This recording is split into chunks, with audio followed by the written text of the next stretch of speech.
शुभ प्रभात मित्रों। आपने देखा होगा कि कोई बेल है, कोई लता है, तो उसकी जो ग्रोथ है वो ग्रोथ तब होती है जब उसको कोई लिपटने के लिए कोई ठोस सहारा मिल जाए, कोई आलम्बन मिल जाए, किसी पेड़ का तना मिल जाए, कोई गड़ी हुई कोई लाठी मिल जाए। तो जो बेल है वो लिपट करके जिंदा होती है। वो जितना ज़्यादा उसका ठोस अच्छा मजबूत कोई खूंटा होगा उतनी ही उसकी ग्रोथ होती है।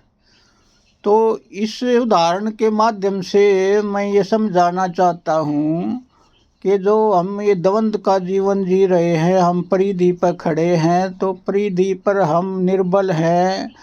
हमें कोई पीवट चाहिए, कोई आलम्बन चाहिए, कोई ठोस कोई मजबूत कील चाहिए जिस पर हम लिपट करके और हमारा जो पनपना हो सके। तो हम पनपते ही इसलिए हैं कि हमको मजबूत हमको कोई सहारा मिल जाए, चाहे वो कोई भी हो। तो बिना सहारे के हमारी ग्रोथ असंभव है।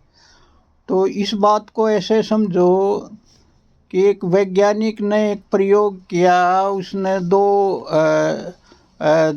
पॉट बनाए, उसमें पानी भरा दोनों में और मछली छोड़ दी, और उसके बीच में एक खूंटा, एक जो जार था उसके बीच में एक खूंटा उसने आर्टिफिशियल खड़ा कर दिया और दूसरा बिना पीवट के रहने दिया। तो जो मछलियाँ जो पीवट के चारों तरफ घूमती थी, जिनको आलम्बन मिल गया था, वो उसको अपना एक केंद्र मान करके उसके चारों तरफ गति करने लगी। तो वो जल्दी वो उनमें वृद्धि हुई, वो जल्दी पनपने लगी बनिस्बत के जो मछलियों का केंद्र नहीं था।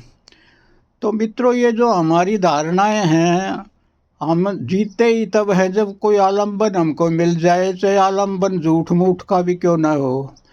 तो 99.9% लोग अपने ईगो को या किसी दूसरे के अहंकार को आलम्बन मान करके जीते हैं।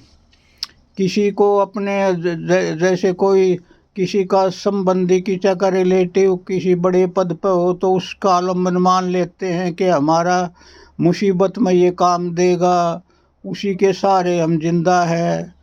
और जो समझदार आदमी हैं वो परमात्मा को आलम्बन बनाते हैं, और कोई इगोइस्ट आदमी है वो अपने अहंकार को ही आलम्बन बना के जिंदा है। तो बिना आलम्बन के कोई जिंदा नहीं रह सकता। ये तो एक एटर्नल ट्रूथ है।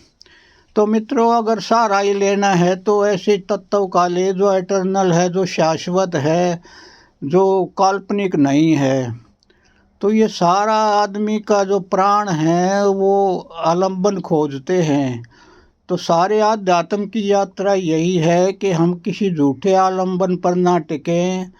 हम कोई ऐसी सत्ता, ऐसा ठोस कोई आलम्बन ले जिसको पकड़ करके हम अपने लक्ष्य पर पहुंच जाएं, हम धन्य हो जाएं, हम तृप्त हो जाएं।